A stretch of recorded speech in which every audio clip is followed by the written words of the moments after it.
bu dee lii bien que lii mu ngi fi am waaw fi nga daanelee rek laay tontu man de dogu naa ni courant dina wàññeeku 2025 fii Sénégal parce que lii dafay dakk te dañ koy dakkal lii bu dakkee courant dafay wàññeeku kooku muy benn ñaareel bi suñu gaz yaa ngi wax renégociation contrat yi pour ñu jot ci suñu gaz bi parce que gaz bay jóge Saint-Louis Matar Cissé ak Mohamed Ould Vetta ministre Mauritanie jaay nañu totalité gaz boobu wax naa ko fi ça n'a ému personne gaz boobu yëpp jaay nañ ko léegi renégociation bi mooy soit contrat boobu ñu xool ko parce que jaarul yoon mooy affaire Petro-Tim wala quota bi nga xam ni moom la ci Sénégal am ñu renégocier ko ba ñu am gaz boo xam ni day doxal centrale lu Sénélec yi parce que may fàttali rek ni centrale yi doxee fuel yëpp dañ leen concevoir pour ñu mën doxee également au gaz kon du soxla sax Sénélec changer son parc de production dina mën a utiliser gaz bi comme combustible pour defar courant te courant bi dafay wàcc kooku muy benn ñaareel bi ñu ngi séntu gaz ci Kayar boo xam ne bokkuñu ko kenn ñu ngi séntu gaz ci Sangomar donte bëriwul mais mën na alimenter Sénélec te bokkuñu ko kenn donc loolu boo boolee facteurs yooyu yëpp effectivement moo tax ma dogu ni ci biir 2025 bi incha allah courant day wàcc par force loolu dafay wàcc parce que intérêt yi yëpp boo gisee ñu leen di dénoncer pour ñu dindi ko la comme ça ñu fay le coût réel du kilowattheure bi nga xam ne mu ngi ci document yi ma leen partagé ça varie entre 25 et 71 francs le kilowattheure ni ñu koy jaay 150 jëm kaw wala 131 loolu pour alimenter ay lobby dafa war a dakk ay intérêt loolu dafa war a dakk donc est-ce que wax naa ceeg Habib Sy wax naa ceeg moom ni brièvement dama ko junj rek mais léegi man ñaari posture laa war a choisir benn man mën naa woo Birame Souleye Diop wax ak moom li ma leen di yónnee nii am na ñenn ñu ma ko yónnee ñu jege président Bassirou Diomaye Faye am na ay magistrats yu ma ko yónnee mais man sama approche mooy au lieu ma yëkkati dossier yi dem ci Habib Sy ni ko lii ak lii moom mu dox ko damay fexe ñëpp xam ko ndax même bu ko Habib Sy lijjantiwul sax kilifa gi ni ko Habib Sy lijjanti lii wala mu wax ki nga xam ni moo war a lijjanti lii mu lijjanti lii wala corps de contrôle yi dem leen dugg fii ngeen saytu ko dem leen xool contrat sangam ak sangam ak sangam ak sangam léegi entre ñaari démarches yooyu ban moo ci gën a efficace parce que bi nga njëkk a wax day indi du ngeen ma dégg damay noppi damay dem wax ak kilifa yi après yéen du ngeen xam lan moo tax courant compteur yëpp di xonk ci immeuble yi boo du ngeen romb ay immeuble compteur yi nekk ci biti yëpp tàkk rouge ah léegi loolu du ngeen ko comprendre léegi man su ma demee foofu est-ce que yéen dina leen jëriñ man dama jàpp ni li may def ni mission la boo xam ne pour askan bi xam la parce que lépp askan bee ko moom kon warul doon lu ñu xumtoo wala lu ñu war a séq ak autorités yi naam war nañu xam mais askan bi tam war nañu xam te Claire Vision wax dëgg yàlla gindi askan wi la sant le mouvement s'appelle Claire Vision gindi askan bi te bokk na ci suñu taxawaay la formation de l'opinion par l'information mais l'information juste l'information vraie mooy yii ñu teg seen loxo nii ngeen xam ni lu leer la.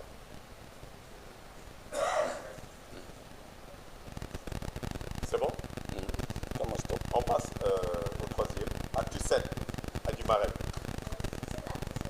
7 Actu 7. D'accord, ça va.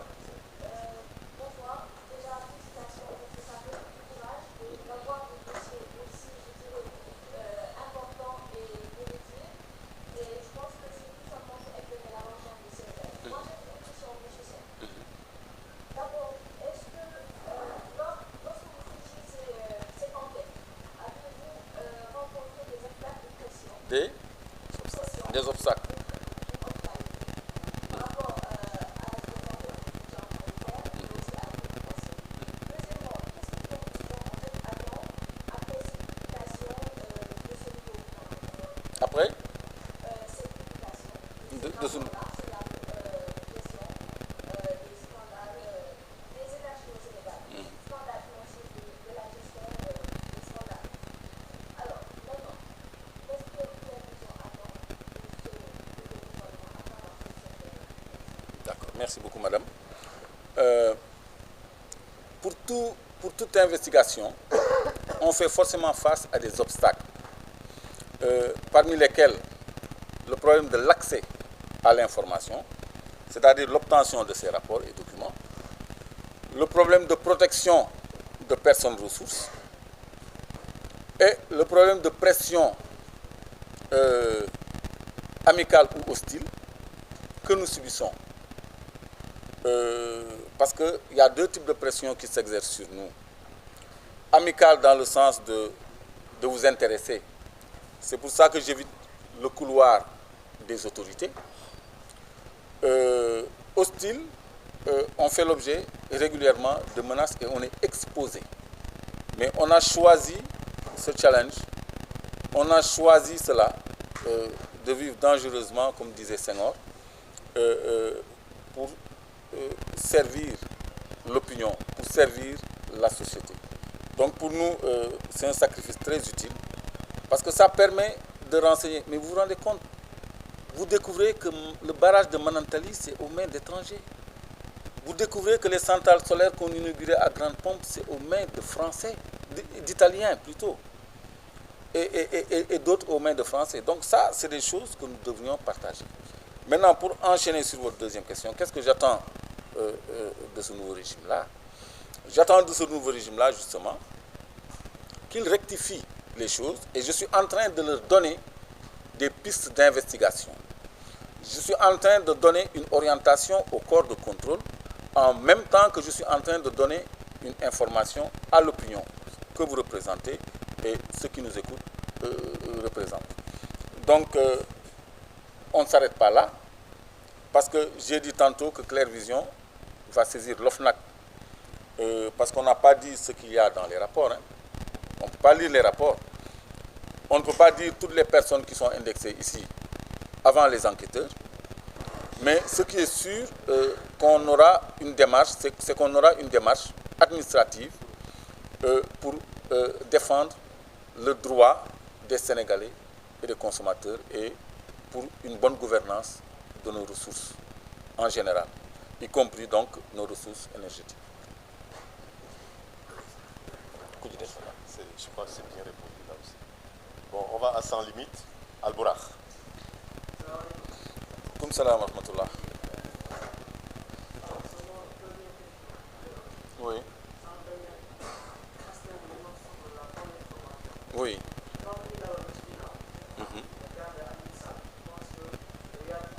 Oui. Oui.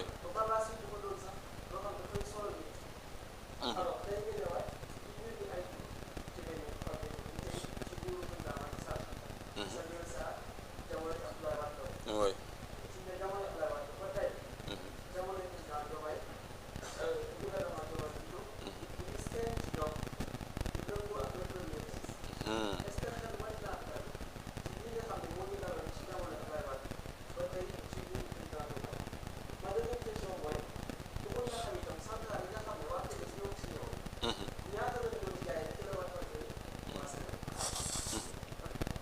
D'accord. Léegi li nga mujjee laay tontu déjà centrale yi bu Tobène bi nguuru Ablaye Wade signé woon te Samuel Sarr nekkoon ministre de l'énergie ñu ngi doon jaayee le kilowatt à Sénélec à 71 francs. Centrale Sendou mu ngi doon jaayee Sénélec 65 non Sendou sax kii moo ko àggali Macky Sall moo ko àggali. Donc Taïba Niassène Taïba Ndiaye plutôt mu ngi doon jaayee aussi 75 francs le kilowattheure. Donc ñooñu ñooy principal centrale yi nga xam ni benn groupe bu tudd Warsilat xam naa jot ngeen ko dégg ñoom ñoo ŋànk Tobène Power. Mais Sénélec toujours daf ñuy jaay plus cher léegi jaay bi ñuy jaay plus cher 100 et quelques le kilowattheure daf ciy teg ay subventions. Décembre 2022 lors d'un message à la nation président Macky Sall dafa ne dañuy prélever ci budget bi 750 milliards pour subventionner carburant ak électricité ñu xool semaine bi ci tegu gasoil yokku 100 francs essence yokku 100 francs hausse de 100 francs musuta am ci hydrocarbure à la pompe fii Sénégal ku ko fekkee na ko wax ay 10 francs ki 25 francs ki 15 francs moo doon yokk mais 100 francs ñu teg ci tuuti courant bi yokkuwaat encore courant bi yokk na fi ñetti yoon mënoo comprendre nga jënd prépayé 10 000 francs nga am x kilowatt heure après nga jëndaat beneen 10 000 francs nga am x moins y kilowatt maanaam lu gën a tuuti ci même montant financier bi donc yooyu yëpp nag boo ko booleeg ak subvention yi dolleeku ci njëg bi ñuy yokk pour jaay ñu ko day doon ay milliards yu bëri yoo xam ne dafay tasaaroo ci ay nit ñoo xam ne peut-être ñoom ñooy dund ci suñu kaw courant léegi je suis un peu perturbé fàttali ma sa deuxième question laaj sa deuxième aspect laaj bi est-ce que tontu naa laaj bi yëpp lan moo des voilà Aliou Sall suñu 400 000 voilà c'est vrai xam nga Aliou Sall suñu 400 000 il faut que ma expliquer leen mooy lan dafa amoon affaire Petro-Tim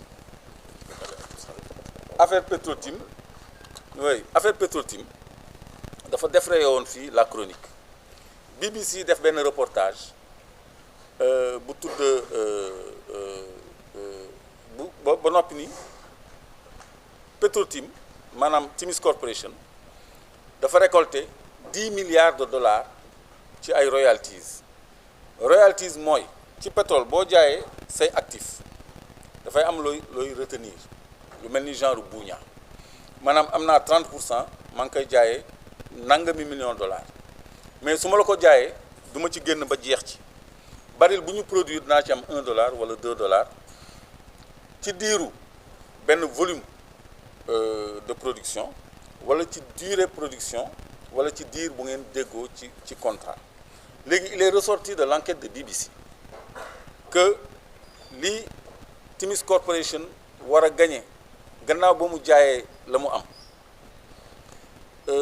sur 40 ans parce que ñoom dañu signé ay royalties sur 40 ans mu ngi toll ci diggante 9 milliards ak 12 milliards de dollars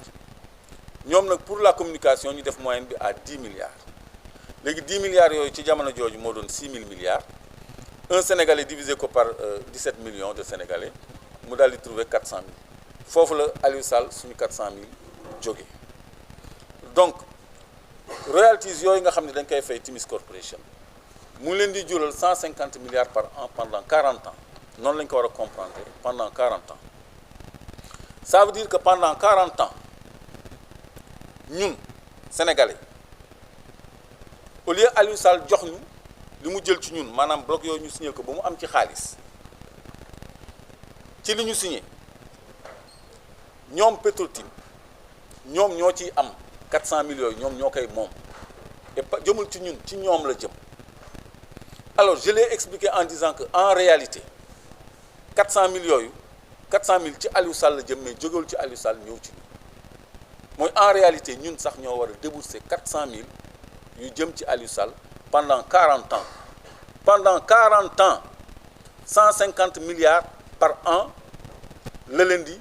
coûter comme profit donc loolu mooy compréhension wu Aliou Sall suñu 400 000 léegi loolu nag communication bu viral la woon parce que li ñu ci mën a retenir rek mooy ñoom sur une période de 40 ans Timis Corporation te Aliou Sall moo tijji Petro-Tim Sénégal mu nekk SAU société anonyme unipersonnelle maanaam benn nit a ko moom loolu c'est vérifiable moom la ñu transféré woon les 90% d'actifs loolu moo ci dugal turu Aliou Sall ñun tudduñu ko parce que rakku président la parce que dafa tijji Petro-Tim Sénégal mu nekk SAU société anonyme unipersonnelle benn nit moom ba noppi BBC publier ay transfert bancaire yu jëm ci comptam ak ci benn société bu tudd Agritrans yéen a ngi fàttaliku Agritrans boobu lañ jox 20 000 hectares dans le Waalo donc foofu la 400 000 yi jóge mais en réalité ñoom ñooy am 400 000 suñu kaw pendant 40 ans donc ni ñu koy comprendre mooy ñoom li ñuy gagné moom tey jii bu génnoon àddina ñoom bu ñu génnoon àddina sax seen i ndono parce que loolu demee ci notaire da lay laaj boo fi nekkul ku lay wuuti ci contrat bi loolu yëpp dañ koy prévoir parce que c'est sur 40 ans am na ñoo xam ni yaakaaratuñu dund 40 ans mais boo signé contrat sur 40 ans foog nga prévoir la succession donc loo xam ni dafay génn ci gafa Sénégal la plutôt que luy dugg ci gafa Sénégal foofu laa doon waxee ni ñun ñoo war a génnee sax 400 000 plutôt que ñoom donc loolu mooy explication bi.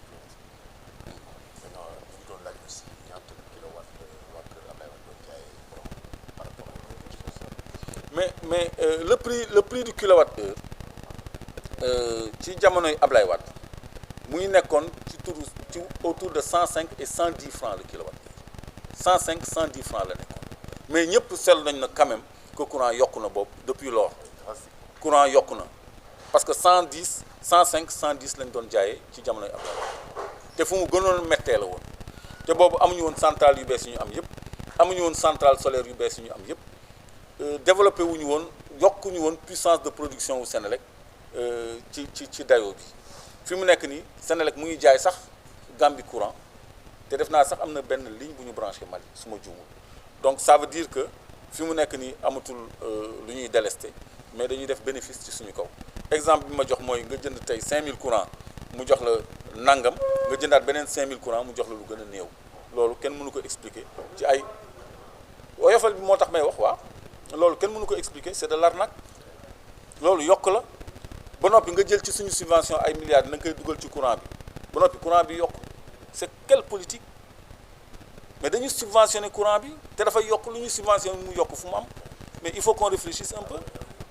mais naka la ñuy jëlee ay milliards subventionné ko courant bi di yokk ça veut dire que milliards yooyu am na fu mu dugg la ñuy lijjanti loolu mooy objet conférence de presse bi ma wan leen ni ay producteurs indépendants ñoo nekk ci gannaaw ay usines yu produit courant ñooñu ñoo jël subvention yi parce que nee naa leen am na benn unité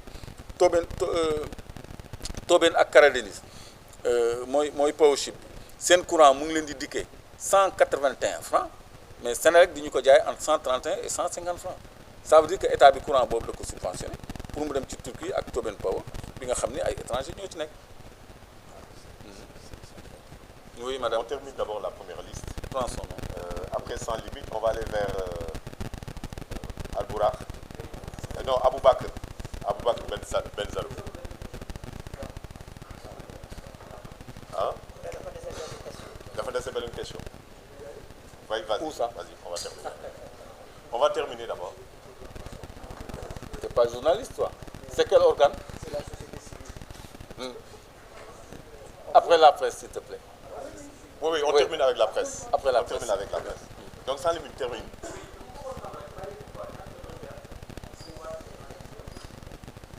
Ça, c'est des questions intéressantes parce que su Wade baril bi dafa dépassé woon les $100 yow question bi nga ma posé dafa mel ni sax da nga xam réponse bi parce que day argumenter le fait que tey jii le courant waroon a gën a yomb parce que su Wade on avait dépassé le cap des $100 mais su Macky Sall mais baril bi dem na ba $30 dem na ba $29 te terewul courant wàccul gasoil wàccul essence wàccul pendant des années gaz wàccul pendant des années temps yi rek la baril bi yéegaat ndax tension yi am Europe Ukraine Russie arabes yi nga xam ne dañu mere américains yi dem dugg BRICS Iran mi nga xam ni grand producteur la dafa mere occidentaux yi c'est 4 millions de barils jour Venezuela bi nga xam ne aussi grand producteur la presque 2 millions de barils jour 1 million 800 barils jour américains yi dañu confisquer seen ay avoirs loolu moo renchérir le coût du pétrole ba muy nekk entre $80 et $90 ci jamono yi mais ay 30 40 la nekkoon durant ñu ñuy sonal ci électricité yëpp mais fàttali rek ni structure prix hydrocarbures 68% taxe moo ko composé man dama jàppoon 65% mais maître Massokhna Kane nga xam ni consumériste la moo ma ni non c'est en réalité 68% de taxe maanaam essence bu jaree 1000 francs boo jëndee litre essence 1000 francs parce que 1000 francs bi 10 francs lañu la ci tool yi delloo 680 yëpp wala